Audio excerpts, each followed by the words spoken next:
82-year-old Opal Weil lived in Pinellas County, Florida in 1987. She lived alone near her brother and sister-in-law and was visited often by family. Therefore, it was unusual when Opal did not pick up the phone the morning of February 9th of 1987, after her sister-in-law had called her. Believing Opal was out for a routine walk, the sister-in-law called her every 5 minutes. Still, no answer.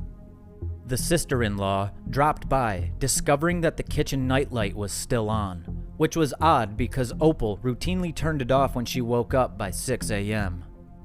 Then the sister-in-law found a window pane that had been removed from a door leading into the room. It was leaning against an exterior wall. Inside, the sister-in-law made a tragic discovery. Opal's body in a bedroom. She had blood around her mouth, bruising to her face, and ligature marks around her neck. Investigators who arrived at the crime scene discovered that a ground wire for a telephone line was cut, though it did not disrupt the service. There were no fingerprints on the window pane, but there were leather or glove marks, and also scratch marks and pry marks were on the Florida room door near the latch. Investigators determined that several drawers appeared to have been hastily searched, with boxes being partially left open. That included a jewelry box left with the lid off and felt lining partially out of the box, and items including Opal's wedding ring were stolen. Hairs from the person investigators believed to be the suspect were recovered from Opal's home. Though investigators managed to develop a partial DNA profile, they did not get a match until after cold case detectives in December 2020 asked the Florida Department of Law Enforcement and Parabon Nanolabs to test again. Dr. Ellen Graytack, who works for Parabon, had this to say about the process. What we are able to do with that data is to put it into a genetic genealogy database, and places where people have chosen to put their DNA data and opted into a law enforcement matching. Our genealogists are able to build family trees and then go back in time because we know that sometime in the past they must have shared ancestors, so the trick is finding them.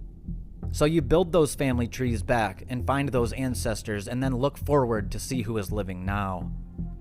Parabon managed to track down 3 brothers as potential suspects. Detectives ruled out 2, including one who is deceased. That left Mississippi man Michael Lipnowski. Detectives began an undercover operation to confirm a forensic match, including collecting discarded red coffee straws and a restaurant spoon with Lipnowski's DNA, which matched the profile from the hairs at Opal's home. They were able to collect the restaurant spoon with the help of a Bay St. Louis Police Department detective who owned a restaurant and personally knew the suspect. As a part of the plan, he set up a local promotion offering a free meal, thanking local customers, and promoting the restaurant to residents. Investigators lured Lipnowski there with a flyer, and accordingly, they got a spoon and fork that he used. Lipnowski lived less than half a mile from Opal at the time of the crime in 1987. Speaking to investigators, Lipnowski denied being near her home during the time frame. He denied recognizing Opal, seeing her, talking to her, or being at her home. 55-year-old Michael Lipnowski Jr. was arrested in Mississippi on January 26th of 2023 and charged with taking Opal Weil's life. Dr. Joseph Seo is a professor of criminal justice at St. Leo University and said it's possible Lipnowski committed other crimes. He said detectives will now likely look here and across the country at other locations where Lipnowski has lived to see if he can be connected to other crimes. Connecting them isn't that difficult if you understand what you are looking for. Look for similarities that are not normal or natural, Seo said. In 1987, 4 days after Opal Weil's body was discovered in her home, Eleanor Swift's life was taken. 9 days later, 86-year-old Maria Els was attacked, but she survived. Detectives at the time thought the cases were connected. Now they will investigate to see if Lipnowski could be responsible.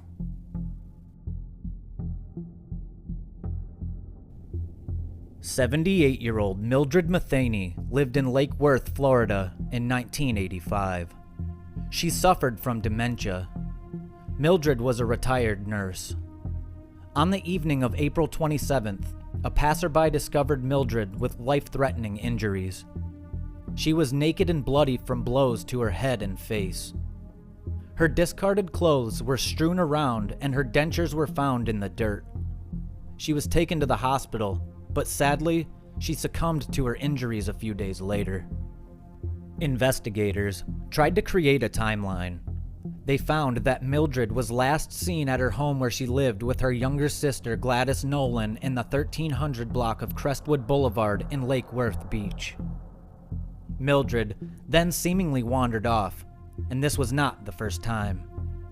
At 4:30 p.m., she was reported missing. Then, at 10 p.m., she was found by the passerby lying on the ground in Old Indian Town Road in Jupiter, more than 30 miles from her home. Witnesses reported seeing Mildred get into a brown Oldsmobile sedan at the intersection of Dixie Highway and Lucerne Avenue. The witnesses told investigators that the man behind the wheel said he was Mildred's neighbor and was going to help get her home. What exactly happened between then and when she was found, they did not know.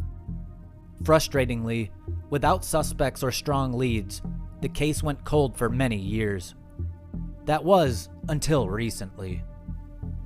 Investigators took the DNA of the suspect they collected from Mildred's body in 1985 and made use of genetic genealogy to identify him. In March of 2021, they identified him as 61-year-old Richard Curtis Lang. He lives in Boynton Beach, Florida, which is very close to where Mildred lived. He was then taken to Palm Beach County Jail without bond.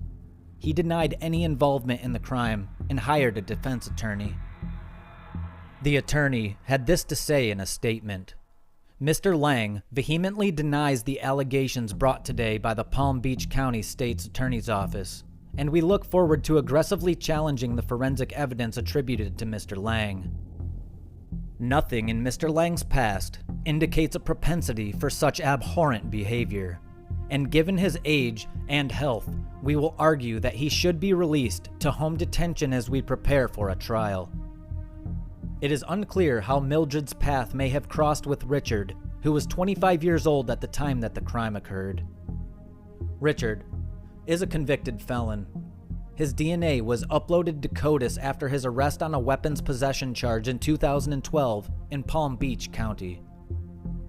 Despite him denying any involvement, investigators are sure that he is responsible. He is a convicted felon, lived in the area, and it's really hard explaining away the fact that his DNA was found inside of her body. Mildred's son had this to say following the arrest: "It's been a long time. I'm thankful to the cold case people for finding that dastardly SOB. He said that his mom had worked with psychiatric patients in a Little Rock hospital in Arkansas. She enjoyed sewing, cooking, and the company of family." On February 1st of 2023, 62-year-old Richard Lang was found guilty of taking Mildred's life and assaulting her. Lang, who was confined to a wheelchair and sometimes snored during slow parts of the trial, said nothing after the verdict as bailiffs escorted him from the courtroom.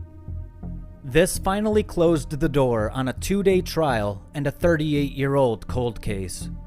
Circuit Judge Delia Weiss is scheduled to sentence Lang to prison on April 4th of 2023.